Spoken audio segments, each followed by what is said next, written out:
This video is going to show you how to do a search in ProQuest database.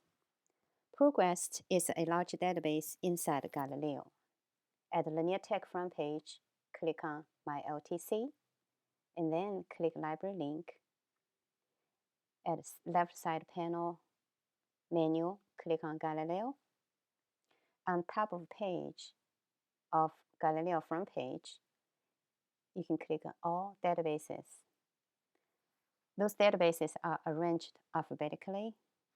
Now, since we know it is ProQuest, right, we can type in ProQuest, or you can go to P and find a ProQuest database. All right, so now at the search page, if you just type in your search term, even you click on full text, etc., click on search. This is called basic search. And ProQuest, just like any other search inside Galileo databases,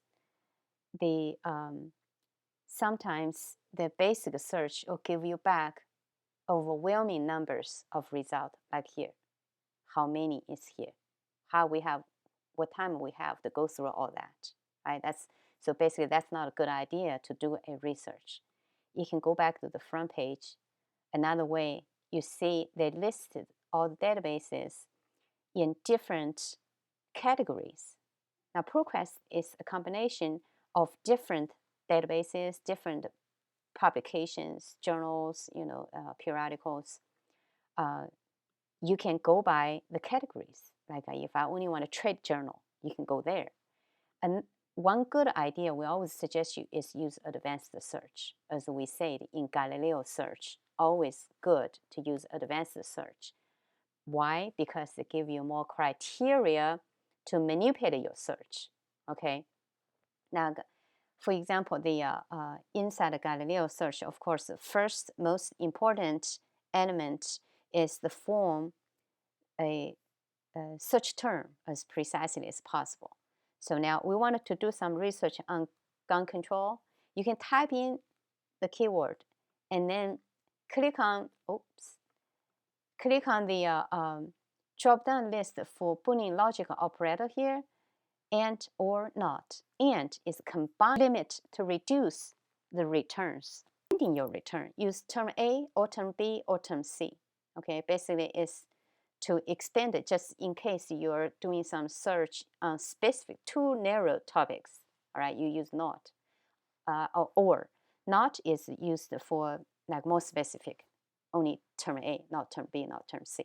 But again, most situation cases we use is for use and for search.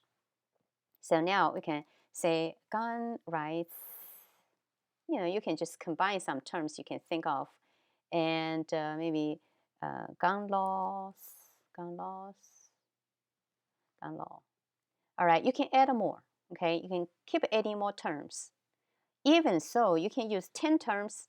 If you click search at this moment, it's still called a basic search. So now we have to go further. All right, like say, okay, so you source,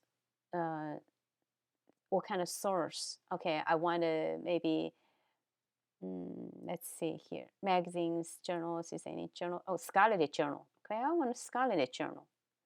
And document type, you can search that, and language, English only, stuff like that. And you have more criteria, like include duplicate or not, stuff like that. And you can also, right here, on top of limit to full text and peer reviewed. These are all the options that you can choose, right? If at this time, if I click on search, and that actually become a advanced search. The number come back still large, but compared to previous one, it's a huge reduce, right? And at this time, you can go back to your advanced search to further refine your search by using more specific, precise terms, or add more criteria to manipulate your search. All right, and so